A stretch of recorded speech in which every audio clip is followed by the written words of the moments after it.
tiny glimmers of hope on that nasty, early, and deadly flu outbreak. ABC's John Schriffen outside a hospital in Manhattan right now. John, good morning.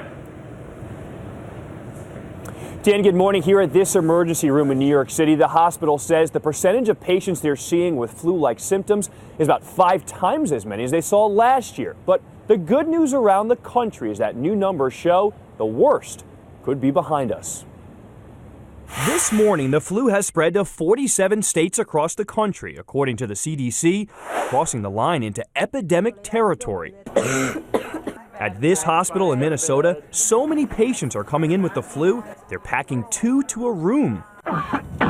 But as the number of cases grow, we're finally seeing a glimmer of hope. We're seeing the first hint that in some of those southern states that got hit hardest and earliest, it's just starting to come down. Still, you may not want to put away the tissue boxes just yet. Dr. Richard Besser says many of us are in it for the long haul.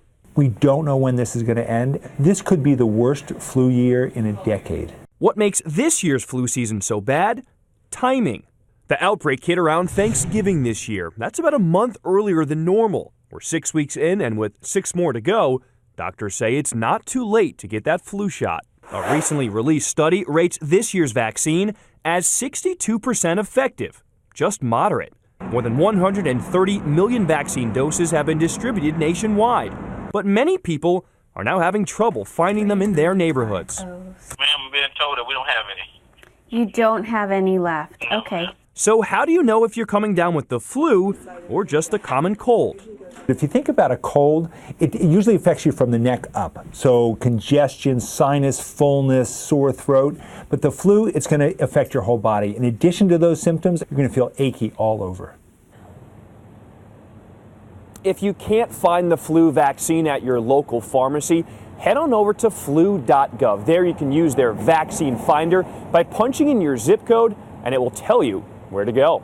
Dan, Bianna? Some helpful tips that it's not too late to get your flu shot right now. And our senior medical contributor, Dr. Jennifer Ashton, is here. Tell us about some alternative treatments to help people suffering with the flu. Good morning, you guys. Good morning to you. Jen, you're a Western trained physician, but you do believe that these alternative medicines actually help. Yeah, and I do. And I think there's, in an ideal world, you integrate both the best of traditional medicine with the best of complementary medicine. To be clear, Bianna, this is not a substitute for traditional medicine. This is in addition to. And I think it can be very effective. So it looks like you've got like a sorcerer's workshop there. That's right. So walk us through what you've got here. This is turmeric? Right, turmeric. Now this is called, also known as Indian gold, and we're talking about the active ingredient curcumin. This is what gives curry, obviously, the yellow flavor. Has been studied and found to have really strong antiviral and antibacterial properties. I add this to my eggs, but you can add it to soup too.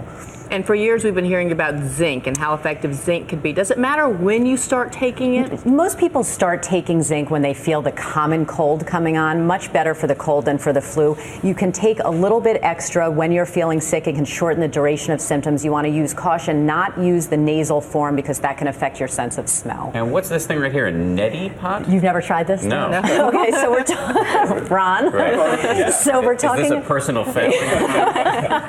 So I'll show you later. So we're talking about cleaning out the nasal passages, and it can be very effective in easing that sense of congestion. You do want to use bottled or distilled water, room temperature, add some saline to it, and short-term use only, you guys. You don't want to use this every single day because that can actually cause more problems than it helps. And how about mom's favorite medicine? Some Yeah, homemade chicken noodle soup. Mom, It's grandma, effective? they were actually right. There is science behind it. There's some kind of synergy or combination of ingredients within chicken soup that shortens the duration of symptoms, affects the white blood cells so they don't pack to the area and create more mucus. How's that for an early morning word? Yeah, but excellent. very, very effective, and it's not found with other soups. And it's Dr. very Ashton soothing. dropping the M-bomb on morning television. Sorry. We appreciate it. And by the way, this is complimentary stuff, not to replace traditional Western Absolutely medicine. not, and you Okay. always want to tell your healthcare provider when you're using any of these. And everybody should still get their flu shot if they haven't Get yet. their flu shot and always weigh the risks versus the benefits.